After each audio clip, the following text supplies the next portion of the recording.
Iran, Israel आणि अमेरिकेतील युद्धाचे चटके आता भारतातील सर्वसामान्य नागरिकांना सुद्धा बसू लागले।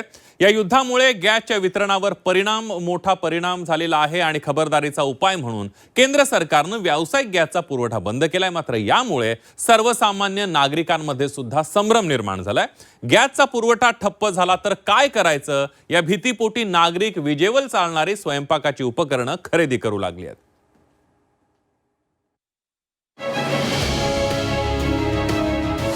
युद्धामुळे गॅस वितरणावर परिणाम, स्वयंपाकासाठी इलेक्ट्रिक उपकरणं खरेदीकडे कल, इलेक्ट्रिक उपकरणं किती दिवस गरज भागवणार?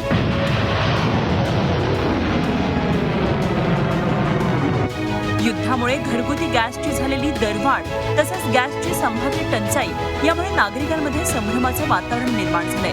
घरगुती गॅसची टंचाई जाणवू नये म्हणून केंद्र सरकारनं व्यावसायिक गॅस सिलेंडरचं वितरण बंद केलंय। शिवाय 2 गॅस सिलेंडरच्या बुकिंगमधील अंतर 30 दिवसांवर आणलंय। त्यामुळे नागरिकांमध्ये संभ्रम निर्माण झालाय। स्वयंपाकासाठी नागरिकांनी इलेक्ट्रिक उपकरणं खरेदी करण्यास आता सुरुवात केली आहे। चुलीवर लाकडच नाही तर म्हणून तर शेगडी घ्यायला आलोय। कुठून आलाय तुम्ही? पानशेतो गॅस घ्यायला गेल्यावर काय सांगतात?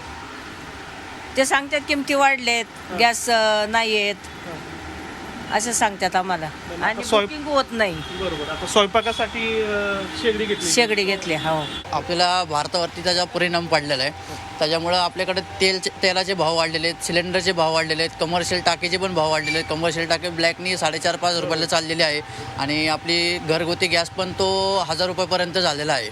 त्यामुळं लोकांची बऱ्याच जणांची अडचण होत आहे। इलेक्ट्रॉनिक शेगडी घेतोय आणि झालं तर कोळशाची जी शेगडी असते ते बी घेऊन ठेवायचा चाललाय विचार, कारण की एखाद्या वेळेस लाईट बंद पडला काही झालं तर ते करावं लागेल। कमर्शियल गॅस बंद झाल्यानं हॉटेल व्यावसायिकही इंडक्शन चूल, electric cooker, microwave oven, OTG, oven, toaster, griller, multi cooker, electric तवा, एअर फ्रायर, इलेक्ट्रिक स्टीमर, कोळसा आणि डिझेलवर चालणाऱ्या शेगड्यांची खरेदी करू लागले।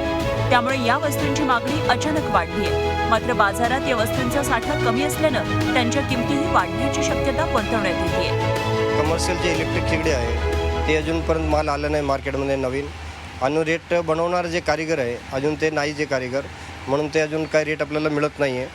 पण ते सध्या येणार आहे, पण रेट वाढणार, ते काय स्वस्त काही होणार नाही। ते कोळशाची शेगडी एक प्राय आहे।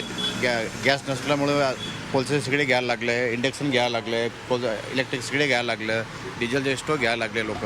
याची किंमत किती वाढू शकते अंदाजे? आता सध्या तर 10 ते 20% किंमत वाढू शकते। एकीकडे केंद्र सरकार आत्मनिर्भर भारताचा डंका पिटत असताना आखाती देशातील युद्धानं आपण इंधनाच्या बाबतीत किती आत्मनिर्भर आहोत हे दाखवून दिले। गॅस टंचाईमुळे इलेक्ट्रिक उपकरणांची खरेदी वाढली असली तरी विजेवरच चालणारी उपकरणं या नागरिकांची गरज कितपत भागवतील हा खरा प्रश्न आहे। निलेश खरमरे, झी 24 तास, पुणे।